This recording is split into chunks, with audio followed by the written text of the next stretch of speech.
Title: Shadows over No Man's Land. Historical fiction, World War I, 1914 to 1918. Prologue: The Spark of War. June 28, 1914, Sarajevo, Bosnia. The cobblestone streets of Sarajevo shimmered under the midday sun. Among the bustling crowds, Gavrilo Princip stood frozen in place, his heart pounding in his chest. The Archduke's open-top car had taken a wrong turn, stopping just a few feet away from him. This was his moment. His hand tightened around the revolver. He took a deep breath and pulled the trigger. In the blink of an eye, the world was set on fire. Chapter 1. Marching to War. August 1914, London, England. In the smoke-filled pub near Trafalgar Square, James Ashford, a young British officer, read the newspaper headlines aloud. Britain declares war on Germany. The room erupted in cheers. The war would be over by Christmas, they all believed. James turned to his best friend, Henry Walker. "We should enlist together," he said. "A grand adventure." Henry hesitated but nodded. The war was calling, and they would answer. Chapter 2. The Trenches of Hell. November 1914, Western Front, France. Mud. Blood. The stench of death. James crouched in the freezing trench, gripping his rifle as artillery shells screamed overhead. Rats scurried between the corpses of fallen soldiers. Henry sat beside him, whispering, "This isn't the war they promised us." A whistle blew. Over the top. With a deep breath, James climbed the ladder and charged into no man's land, into the very jaws of death. Chapter 3. Behind Enemy Lines. April 1915, German-occupied Belgium.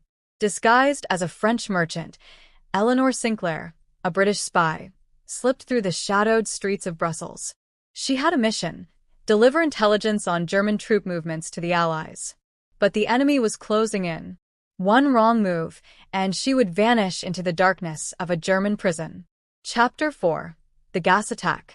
April 22, 1915, Ypres, Belgium. James gasped as a yellow-green cloud rolled toward the British trenches. Gas attack. Masks on. He fumbled for his mask, watching in horror as soldiers who hadn't reacted fast enough clawed at their throats, choking on poisoned air. Through the haze, Henry fell to the ground, coughing violently. James grabbed his friend, dragging him towards safety. The war had just become even more horrifying. Chapter 5. The Lost Battalion. October 1918, Argonne Forest, France.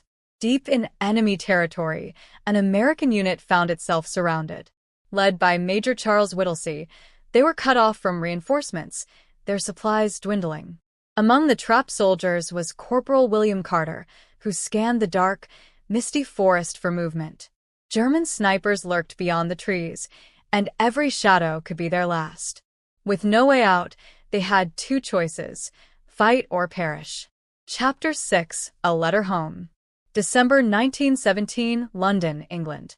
Eleanor sat at her desk, ink staining her fingers as she penned a letter. "Dear James, the war feels endless. We have lost so much, yet we continue. I still remember the nights in Belgium, the fear, the desperation. But I must keep fighting. We all must." She wiped away a tear. The war had stolen too much already. Chapter 7. Christmas in the Trenches. December 24, 1914, Western Front. Snow fell gently on no man's land as a strange sound echoed through the night, singing. Still nacht, Heilige Nacht. James peeked over the trench.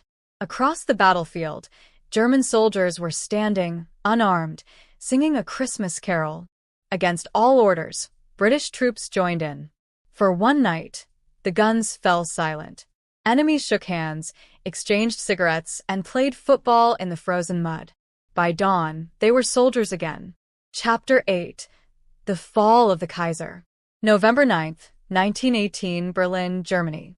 The streets roared with protest as Kaiser Wilhelm II abdicated. The war was lost, and the German Empire crumbled.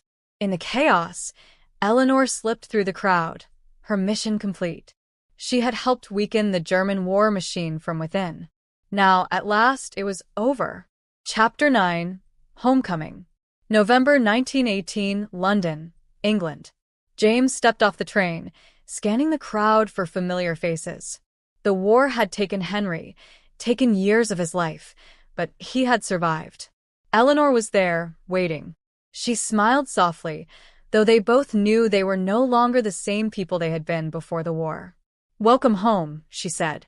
But could anyone ever truly go home after what they had seen? Epilogue, lest we forget. Years later, James sat in a quiet cemetery, tracing his fingers over Henry's name etched into the stone. He had lived, but at what cost? The world had changed, and so had he. A new war loomed on the horizon, but for now, he whispered a promise to his fallen friend. "We will remember."